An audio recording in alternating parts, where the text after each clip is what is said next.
Hello guys, welcome to Pakistani real reaction. तो कैसे हैं आप सब? उम्मीद है आप सब बढ़िया होंगे, मजे में होंगे, खुश होंगे, आबाद होंगे। मेरा नाम है मुदस्सिर, मैं हूं मुबशिर। सो गाइस, बड़े मजे का वीडियो है। 24 घंटे के अंदर भारत ने ठोके और मतलब टैरिफ्स अमेरिका पर। जयशंकर की चाणक्य नीति।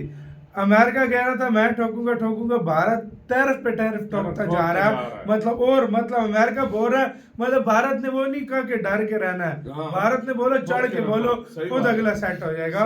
और टैरिफ ठोक दी अमेरिका पर। क्या सीन हुआ है सारा कुछ देखते हैं भाई, काउंट करते हैं। दोस्तों 2 अप्रैल को अमेरिका भारत पर टैरिफ लगाएगा। हर तरफ टैरिफ की बातें चल रही है और भारत क्या करेगा ये सवाल उठ रहा था।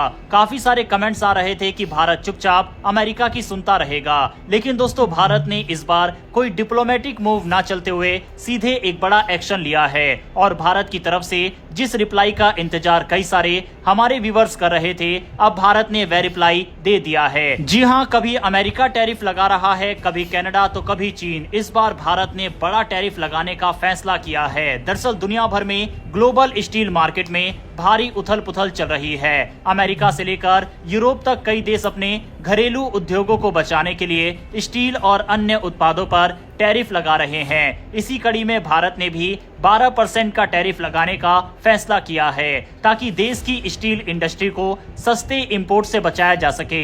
इस फैसले का क्या असर होगा, किन देशों पर इसका सबसे ज्यादा प्रभाव पड़ेगा, इन सब के बारे में आज की इस वीडियो में डिटेल में बात करेंगे। लेकिन वीडियो शुरू करने से पहले अगर आपको डिफेंस और फॉरेन पॉलिसी से जुड़ी वीडियो देखना पसंद है तो नीचे दिए गए सब्सक्राइब बटन को प्रेस कर बेल आइकन को जरूर दबा लें, जिससे हमारी डेली ऐसी वीडियो आप तक सबसे पहले पहुंच सके। तो चलिए शुरू करते हैं इस वीडियो को। अमेरिका के राष्ट्रपति डोनाल्ड ट्रंप ने हाल ही में स्टील और एल्यूमिनियम पर 25% तक का टैरिफ लगा दिया था। इसका असर ये हुआ कि सस्ते स्टील उत्पाद जो पहले अमेरिका और यूरोपियन यूनियन के देशों में जाते थे, अब अन्य बाजारों की ओर रुख कर रहे हैं। भारत भी उन्हीं संभावित बाजारों में से एक है। अगर भारत कोई कदम नहीं उठाता तो चीन, साउथ कोरिया और जापान जैसे देशों से बड़ी मात्रा में सस्ता स्टील भारत आ जाता, जिससे यहाँ की स्टील इंडस्ट्री को भारी नुकसान हो सकता था। इसी वजह से भारत सरकार की कॉमर्स मिनिस्ट्री ने एक प्रस्ताव तैयार किया कि स्टील इंपोर्ट पर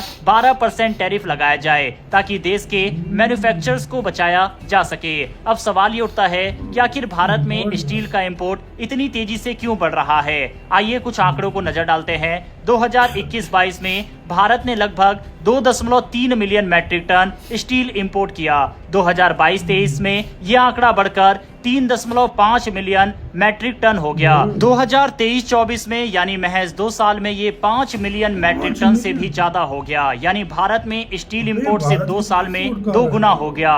इसका सीधा मतलब यह है कि विदेशी कंपनियां भारत में सस्ता स्टील बेच रही थी, जिससे भारतीय कंपनियों को प्रतिस्पर्धा में बने रहना मुश्किल हो रहा था। भारत की बड़ी स्टील कंपनियां जैसे टाटा स्टील, JSW स्टील और steel authority of India limited लगातार सरकार से अपील कर रही थी कि अगर टैरिफ नहीं लगाया गया तो घरेलू उद्योग बर्बाद हो सकते हैं। वहीं हजारों नौकरियों पर खतरा मंडरा सकता है। टैरिफ लगाने का एक और बड़ा कारण अमेरिका की नीति रही है। हाल ही में अमेरिका ने अपने यहाँ 25% टैरिफ बढ़ा दिया, जिससे चीन, साउथ कोरिया, जापान और अन्य देशों का स्टील अमेरिकी बाजार में महंगा हो गया। अब इन देशों के पास ज्यादा स्टील बच रहा था, जिसे वह किसी और देश में बेचने की कोशिश कर रहे थे। भारत उन देशों में से एक था जहां पर वह सस्ता स्टील डंप करने के फिराक में था। इसके अलावा चीन में हाल ही में रियल एस्टेट सेक्टर में मंदी आई है, जिससे वहां स्टील की मांग घट गई। जब मांग घटती है तो सप्लाई ज्यादा होती है और कीमतें गिर जाती है। ऐसे में चीन ने अपने बचे हुए स्टील को भारत और अन्य बाजारों में भेजना शुरू कर दिया। इसीलिए भारत सरकार ने इस स्थिति को भांपते हुए स्टील पर 12% टैरिफ लगाने का फैसला किया। भारत के इस फैसले से स्टील इंडस्ट्री को राहत मिलेगी। इसके अलावा मैन्युफैक्चरिंग सेक्टर पर असर पड़ेगा। हालांकि भारत के इस फैसले का सबसे ज्यादा असर उन देशों पर होगा जो भारत में सस्ता स्टील भेज रहे थे, जिसमें चीन, साउथ कोरिया और जापान है। इन देशों के लिए भारत एक बड़ा निर्यात बाजार था, लेकिन अब 12% टैरिफ लगाने के बाद वे उतनी आसानी से स्टील नहीं बेच पाएंगे। अब कई लोग इस फैसले को एंटी डंपिंग ड्यूटी समझ रहे हैं, लेकिन असल में ये सेफ गार्ड ड्यूटी है। चलिए इन दोनों के फर्क को समझते हैं। एंटी डंपिंग ड्यूटी तब लगती है जब कोई विशेष देश अपनी सरकार की सब्सिडी के कारण सस्ते दामों पर उत्पाद बेचता है, जिससे घरेलू उद्योग को नुकसान होता है। सेफ गार्ड ड्यूटी तब लगाई जाती है जब कोई विशेष देश नहीं बल्कि पूरी दुनिया से आयातित वस्तु घरेलू उद्योग के लिए खतरा बन जाती है।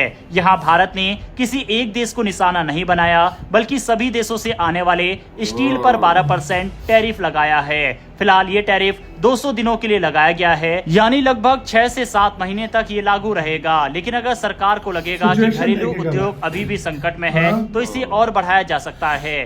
भारत सरकार अन्य सेक्टरों में भी ऐसे कदम उठा सकती है। उदाहरण के लिए कई रिपोर्ट्स में कहा जा रहा है कि एल्यूमिनियम और अन्य धातुओं पर भी जल्द ही टैरिफ लगाया जा सकता है। साफ है दोस्तों, अमेरिका ने जो टैरिफ का खेल शुरू किया था, अब भारत उसको लीड करना शुरू कर चुका है और दुनिया भर के देशों के ऊपर खुद भी टैरिफ लगा रहा है। और इसी तरह के कदम की उम्मीद काफी सारे व्यूअर्स भारत से कर रहे थे। भारत सरकार के इस फैसले ने यह भी दिखा दिया है कि अगर अमेरिका भारत के ऊपर टैरिफ लगाता है, तो भारत भी और टैरिफ अमेरिका के ऊपर लगा सकता है। यानी कि 2 अप्रैल के बाद काफी सारे उतार चढ़ाव वर्ल्ड पॉलिटिक्स में होने वाले हैं। भारत के द्वारा लिए गए इस फैसले को अगर आप सही समझते हैं तो कमेंट बॉक्स में एक जय हिंद जरूर लिखिएगा। साथ ही इसी वीडियो खत्म। ज्यादा मार अमेरिका ही रहता है भाई। वैसे मैं एक बात बोलूं, जो मुझे सिचुएशन लग रही है, मुझे क्यों ऐसा लग रहा है कि इंडिया ने एक मैसेज भेजा अमेरिका को कि भाई 2 अप्रैल को सोच समझ कर अपना जो है ना टैरिफ लगाना। ये किस्म का मैसेज है।